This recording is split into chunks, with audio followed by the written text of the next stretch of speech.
Bhaktimala TV ప్రేక్షకులందరికీ నమస్కారములు. మీ గ్రహబలం కార్యక్రమానికి ఘన స్వాగతం. ఈనాటి కార్యక్రమంలో ఒక విశిష్టమైనటువంటి రాజ్యాధికారాన్ని పొందాలి అంటే మనం ఏం చేయాలి? విశిష్టమైన రాజ్యాధికారము అంటే అది ముఖ్యమంత్రి పదవి కావచ్చు, ప్రధానమంత్రి పదవి కావచ్చు, ఒక జిల్లా కలెక్టర్ కావచ్చు, లేదా ఒక డిపార్ట్మెంట్ హెడ్ కావచ్చు, లేదా తాను చేస్తున్నటువంటి ఒక వృత్తిలో ఒక సముచితమైనటువంటి స్థానాన్ని ఆక్రమించడం కావచ్చు, లేదా 10 మంది చేత కీర్తింపబడే విధంగా అందరి కూడా కొనియాడే విధంగా ఒక మంచి ఉద్యోగం కావచ్చు. పరోక్షంగా చెప్పాలి అంటే ఇప్పటి రోజుల్లో ఒక ఉద్యోగముని మనం బేస్ చేసుకుందాం, లేదా ఒక వ్యాపారాన్ని బేస్ చేసుకుందాం, లేదా సాధారణంగా ఉండేటువంటి అందరి మీద ఒక విశిష్ట స్థానాన్ని ఆక్రమించే వ్యక్తిగా మనం భావించుకుందాం. జ్యోతిష్ శాస్త్రంలో చతుర్థ స్థానము అంటారు. చతుర్థ స్థానం అంటే 4వ స్థానం. ఈ చతుర్థ స్థానాన్ని గురించి మనం ఏం తెలుసుకోవచ్చు అంటే వృత్తి, వ్యాపారము, విద్య, ఉద్యోగము, ఆరోగ్యము, గృహము, తల్లి స్థానము, ఎడ్యుకేషన్ అందరికి అవసరమైంది. నెక్స్ట్ జాబ్, ముందు భుక్తి గడవాలి కదా. వ్యాపారం, ఉద్యోగం లేకపోతే వ్యాపారం. ఆరోగ్యం, మంచి ఆరోగ్యం ఉంటేనే అటు వ్యాపారం చేయగలము, లేక ఉద్యోగానికి వెళ్ళగలము. వాహనం, రాకపోకలకు బాగా వసతిగా ఉండే విధంగా.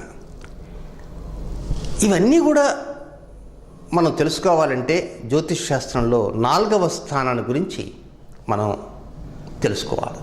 అంటే ఆ స్థానాన్ని యొక్క విశేషాలు తెలుసుకుంటూ ఎక్కడెక్కడ లోపాలు ఉన్నాయి ఏమిటి అని కూడా మనం తెలుసుకోవచ్చు. అయితే చాలామందికి బాగా పోస్ట్ గ్రాడ్యుయేషన్ దాటిన తర్వాత ఒక్కోసారి డబుల్ ఎంఏ, త్రిబుల్ ఎంఏ కూడా చేస్తుంటారు. ఇంకా చదవాలనే పట్టుదల ఉంటుంది తప్ప ఒక మంచి రాజ్యాధికారాన్ని సంపాదించాలని కానీ, లేకపోతే ఈ ఊరు మొత్తం మీద మనం ఏదైనా ఒక ప్రెసిడెంట్ డిగ్రీని సంపాదించాలి కానీ ఉండదు. కొంతమందికి 10th క్లాస్ దాటినప్పటి నుంచే ప్రారంభం అవుతుంది ఈ ఊరికి ప్రెసిడెంట్ కావాలని, లేకపోతే మన హోమ్ మినిస్టర్ అంతటి వ్యక్తి కావాలని, ఒకరోజు కనీసం చీఫ్ మినిస్టర్ అయినా కావాలని. ఒక్కొక్కరి ఆశలు అలా ఉంటాయి, వాళ్ళ కోరికలు అలా ఉంటాయి. కనుక అలాంటి కోరికలన్నీ కూడా ప్రతి ఒక్కరికి ఉంటుంటాయి. అయితే ఒక్కొక్కరికి ఒక్కొక్క పంథా ఉంటుంది కోరిక.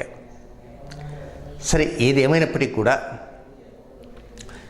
మనది భారతదేశం. ఎంతోమంది గతంలో రాజులు పరిపాలించారు.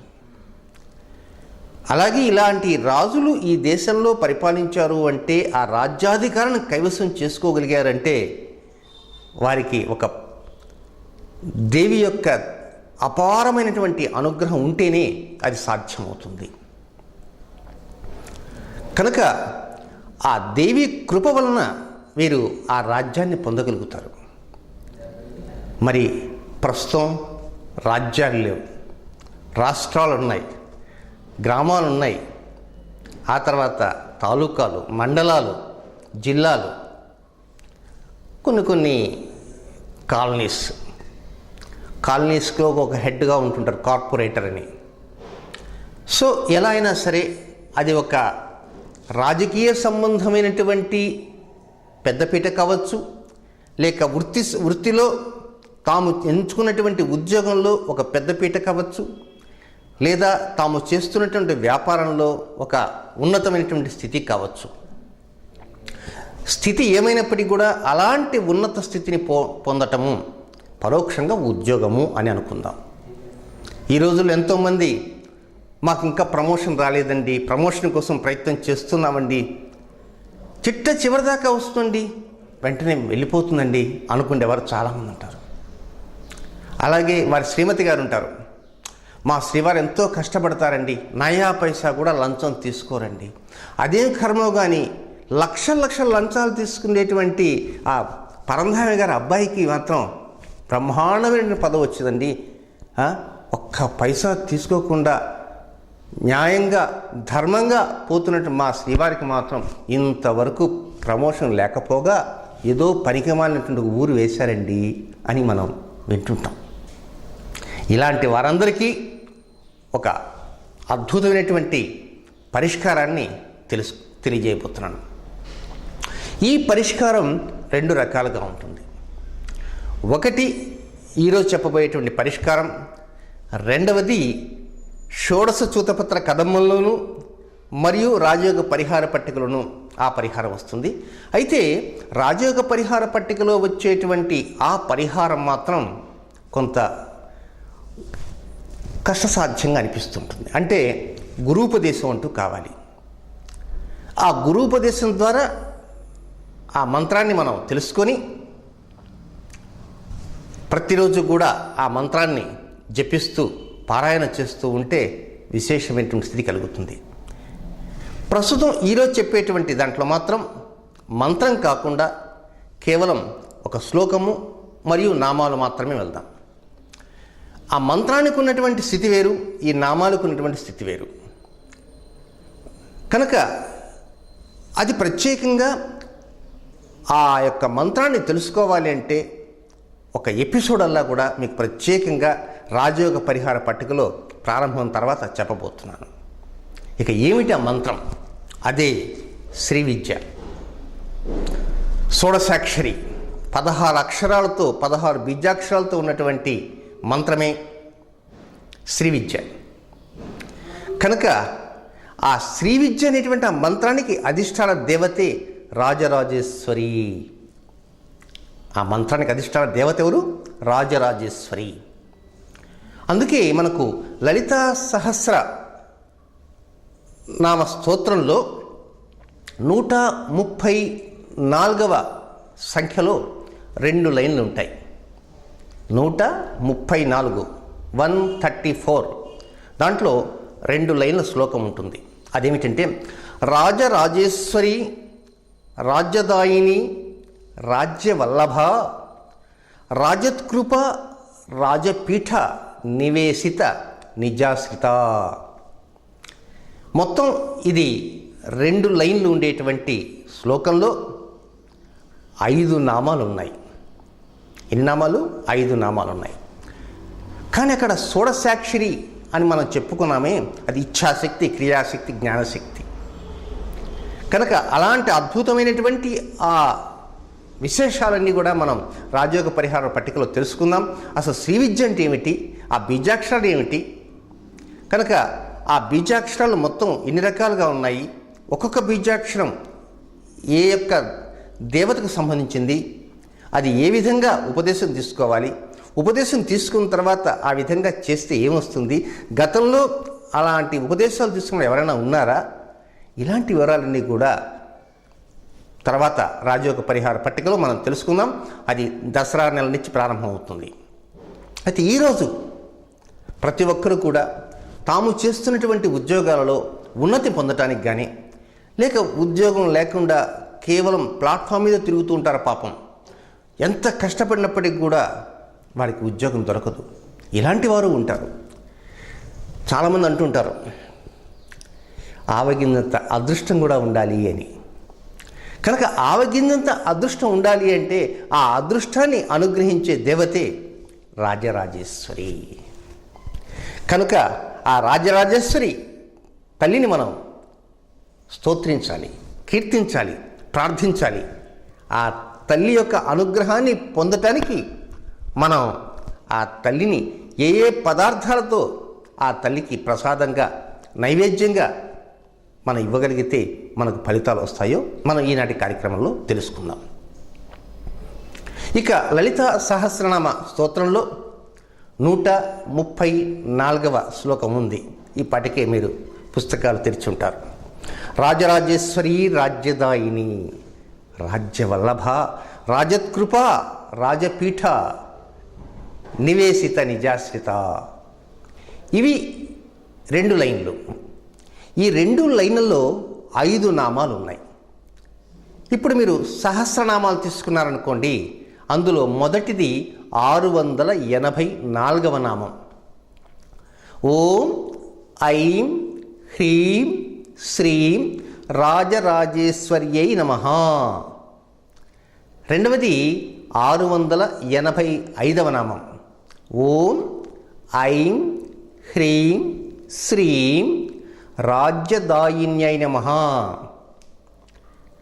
686వ నామం. ఓం ఐం హ్రీం శ్రీం రాజ్యవల్లభాయై నమః.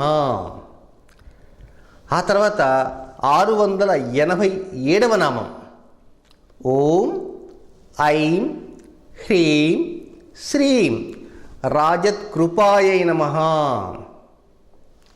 చివరి నామం 5వ నామం 688వ నామం. ఇదేమిటంటే ఓం ఐం హ్రీం శ్రీం రాజపీఠ నివేశిత నిజాశ్రితాయై నమః. ఈ 5 నామాలు మనం తెలుసుకోవాలి. అయితే చండీ సప్తశతి అంటే దుర్గా సప్తశతి, ఆ దుర్గా సప్తశతి ఆ కథలో సురధి అనేటువంటి ఒక రాజు ఉంటాడు. ఆ రాజుగారు ఈ రాజరాజేశ్వరి దేవిని, ఆ శ్రీ విద్యని చక్కగా నేర్చుకొని ప్రతి నిత్యం కూడా సాధన చేసిన కారణంగా ఆయనకి ఆ జన్మలోనే కాకుండా మరు జన్మలో కూడా మనువుగా లోకాధిపత్యాన్ని ప్రసాదించింది ఈ రాజరాజేశ్వరి తల్లి. కనుక ఈ రాజరాజేశ్వరి దేవతని ఏం చేయాలి? ఉపాసించాలి. ఆ విధంగా ఉపాసన చేస్తుంటే ఈ జన్మలోనే కాదండోయ్, మరు జన్మలో కూడా జన్మాంతరం కూడా ఆధిపత్యాన్ని కైవసం చేసుకోగల శక్తి సామర్థ్యాలన్నీ కూడా ఈ రాజరాజేశ్వరి దేవి మనకు అనుగ్రహిస్తుంది. ఇప్పుడు నేనున్నాను, చక్కగా అందరి చేత గౌరవింపబడాలా, విశేషమైనటువంటి స్థితి పొందే విధంగా మనం ప్రజలకు తెలియజెప్పాలి, వారు కూడా ఉన్నత స్థితిలోకి రావాలి అని నేను కోరుకున్నట్టే మీరు కోరుకుంటూ ఉంటారు. కనుక మనం ఏం చేయాలి? ఈ రాజరాజేశ్వరి దేవి అనుగ్రహాన్ని పొందాలి. ఈపాటికే మీరు చూస్తూ ఉంటారు ఆ రాజరాజేశ్వరి దేవి యొక్క అనుగ్రహం పొందాలంటే ఆ తల్లి ఎలా ఉంటుందని. మీకు నా వెనుకనే ఆ తల్లి కనపడుతూ ఉంది, మీకు అనుగ్రహించడానికి సిద్ధంగా ఉంది. మరి ఈ భక్తుల యొక్క ఉండేటువంటి ఆ కృపారసం ఏదైతే ఉంటుందో ఆ కృపారసాన్ని పరిపూర్ణంగా తనను ఎవరైతే వచ్చి ఆశ్రయిస్తారో అలాంటి వారందరికీ కూడా ఒక సరైనటువంటి యోగ్యమైనటువంటి స్థితిని, అంటే రాజ్యపీఠాన్ని ప్రతిష్ఠింపజేసే విధంగా ఉండే తల్లి రాజరాజేశ్వరి.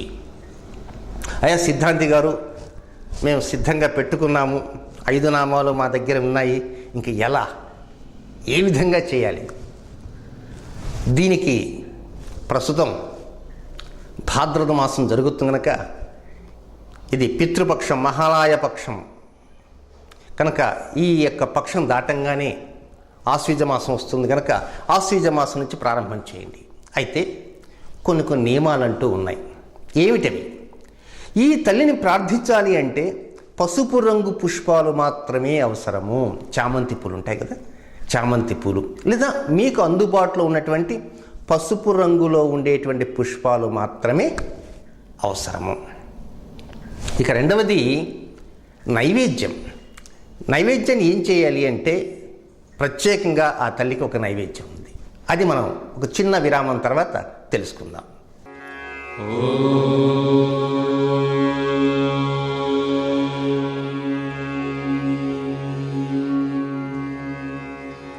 గత 20 సంవత్సరములుగా ఆయుర్వేద వైద్యంలోను మరియు వివిధ రకాల ఔషధాల తయారీలోను అనుభవం గల వైద్యులు డాక్టర్ ఎంబీఆర్ కామేశ్వరరావు గారు.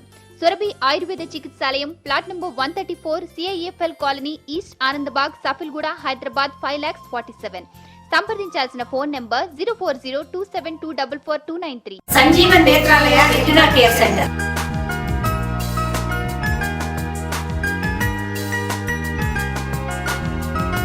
Sanjeevan Netralaya retina care centre. విరామం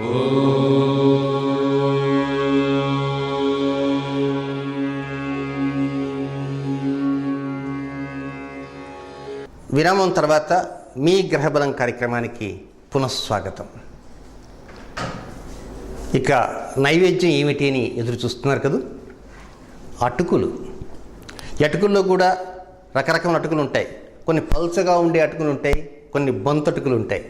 ఎలాంటివైనా సరే అటుకులు. అటుకులు, బెల్లము, పాలు. వేడి పాలల్లో అటుకులు వేసేసి బెల్లం కూడా బాగా పొడి చేసి కలిపితే సరిపోతుంది. ఇక ఏ విధంగా మనం ఆరాధించాలి అంటే, ప్రత్యేకంగా కొన్ని నక్షత్రాలు ఉన్నాయి, కొన్ని వారాలు ఉన్నాయి. ఆయా నక్షత్రాలు వచ్చిన రోజుల్లో చేయండి, లేక ఆయా వారాలు వచ్చిన రోజు చేయండి, లేదా నిత్యం కూడా చేస్తూ ఉండవచ్చు. కానీ నక్షత్రాలు వారాలు కనుక వస్తే విశేషంగా చేయడానికి ప్రయత్నం చేయండి. మొత్తం విశేషంగా చేయటానికి అనువైనటువంటి నక్షత్రాలతో కూడినటువంటి వారాలు ఉన్నాయి. అవి ఏమిటంటే, ముందు వారాలు మంగళవారము, శుక్రవారము. మంగళవారము, శుక్రవారము ఈ 2 వారాలు ఇప్పుడు చెప్పబోయే నక్షత్రాలు గనక కలిసి గనక వస్తే, మంగళవారము, శుక్రవారము ఉదయం నుంచి మధ్యాహ్నం లోపల ఈ చెప్పబోయే నక్షత్రాలు కలిసి వస్తే ఆ రోజు విశేషంగా చేయండి. ఏమిటి నక్షత్రాలు? అశ్వినితో కూడిన మంగళవారము, శుక్రవారము. అశ్విని నక్షత్రంతో కూడిన మంగళవారము, శుక్రవారము. రోహిణి నక్షత్రంతో కూడినటువంటి మంగళవారము, శుక్రవారము. ఆరుద్ర నక్షత్రంతో కూడినటువంటి మంగళవారము, శుక్రవారము. పుష్యమి నక్షత్రంతో కూడినటువంటి మంగళవారము, శుక్రవారము. హస్త నక్షత్రంతో కూడిన మంగళవారము, శుక్రవారము. స్వాతి నక్షత్రంతో ఉన్నటువంటి మంగళవారం కానీ లేక శుక్రవారం కానీ. అనురాధ నక్షత్రంతో ఉన్నటువంటి మంగళవారము లేక శుక్రవారము. మూలా నక్షత్రంతో ఉన్నటువంటి మంగళవారము, శుక్రవారము. శ్రవణ నక్షత్రంతో కూడినటువంటి మంగళవారము, శుక్రవారము. శతభిష నక్షత్రంతో కూడినటువంటి మంగళవారము, శుక్రవారము. రేవతి నక్షత్రంతో కూడినటువంటి మంగళవారము, శుక్రవారము. కనుక ఈ నక్షత్రాలు మాత్రమే అనుకూలాలు, విశేషంగా చేసుకోదలుచుకున్న వారికి. నక్షత్రాలు మరొక్కసారి చెప్తాను. అశ్విని, రోహిణి, ఆరుద్ర, పుష్యమి, హస్త, స్వాతి, అనురాధ, మూల, శ్రవణము, శతభిషం, రేవతి. ఈ చెప్పిన నక్షత్రాలు ఉదయం నుంచి మధ్యాహ్నం సమయం వరకు ఉంటే చాలు. భారత ప్రభుత్వ ఆమోద గణితమైనటువంటి దృక్ సిద్ధాంత పంచాంగాలను మాత్రమే బేస్ చేసుకోండి. ఖచ్చితమైన సమయాలు మీకు దొరుకుతాయి. ఇక ఒకవేళ మీకు దొరకలేదనుకోండి, అతి త్వరలోనే భారతదేశ టైమింగ్స్ కాకుండా విదేశాల టైమింగ్స్ కూడా స్క్రోల్స్ పెట్టబోతున్నాం మీ భక్తిమాల టీవీలోనే. కనుక మధ్యాహ్నం వరకు ఆ సమయాలు ఉంటే చాలు. అది మంగళవారం లేక శుక్రవారము వచ్చిందనుకోండి, ఉదయం నుంచి మధ్యాహ్నం లోపల ఎప్పుడైనా సరే వీలైనంతవరకు ఉదయ సమయాలనే తీసుకోవడానికే మీరు ప్రాధాన్యత, ఉదయ సమయాలకి ఇవ్వడానికే ప్రయత్నం చేయండి. చక్కగా రాజరాజేశ్వరి దేవిని ఆ చిత్రపటాన్ని మీ అందరి దగ్గర ఉంటుంది, లేకపోయినా ఆ చిత్రపటం దొరుకుతుంది కనుక చక్కగా మీ గోత్రనామాలతోటి ప్రారంభం చేయండి. మొత్తం ఎన్ని నామాలు? 5 నామాలు ఉన్నాయి.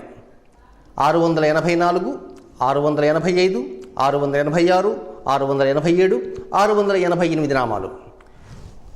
ఒక్కో నామం ఎన్నిసార్లు చేయాలి? ఒక్కొక్క నామం 21 సార్లు మాత్రం పఠించండి. ఓం ఐం హ్రీం శ్రీం రాజరాజేశ్వర్యై నమః.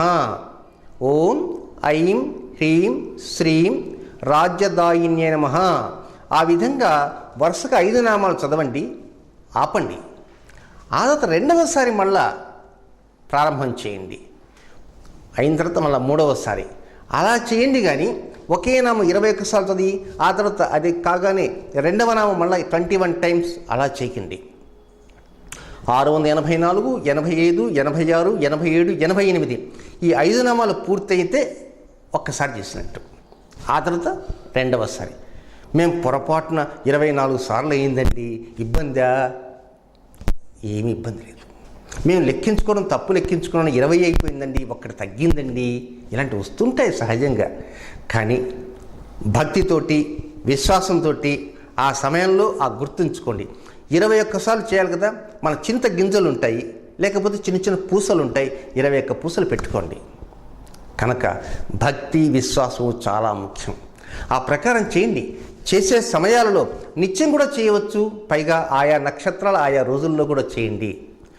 ఈ విధంగా ఎంతకాలం చేయండి. ఎంతకాలం ఏంటండి, మీకు వస్తున్నంతకాలం చేయండి. మీ ఇంట్లో పూజా మందిరం ఉంది కదా, చక్కగా తల్లిని ప్రార్థించండి. మీ శ్రీవారికి మంచి ఉద్యోగం ఉన్నతి రావాలని ప్రార్థించండి. మీరు కార్పొరేటర్గా పనిచేస్తున్నారు కదా, నెక్స్ట్ కార్పొరేటర్ స్థాయి తర్వాత స్థాయి ఏమిటో మీరు ఊహించే ఉంటారు.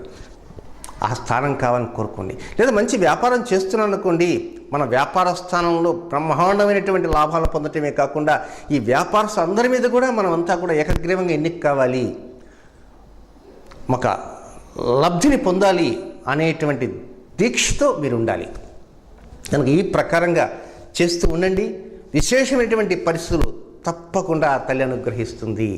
కానీ ఒక్క వివరం మాత్రం గుర్తుంచుకోవాలి, పసుపు రంగు పుష్పాలతోటే చేయండి. అంటే ఆ పుష్పాలన్నీ కూడా వేస్తుండాలని ఒక్కొక్క నామం అంటే కాదండి. చక్కగా నామం చదువుతూ ఉండండి. ఆ తల్లిని కనీసం ఒక్క పుష్పంతో అయినా సరే ఆ పసుపు రంగు పుష్పంతో ఆ తల్లిని స్తోత్రించండి.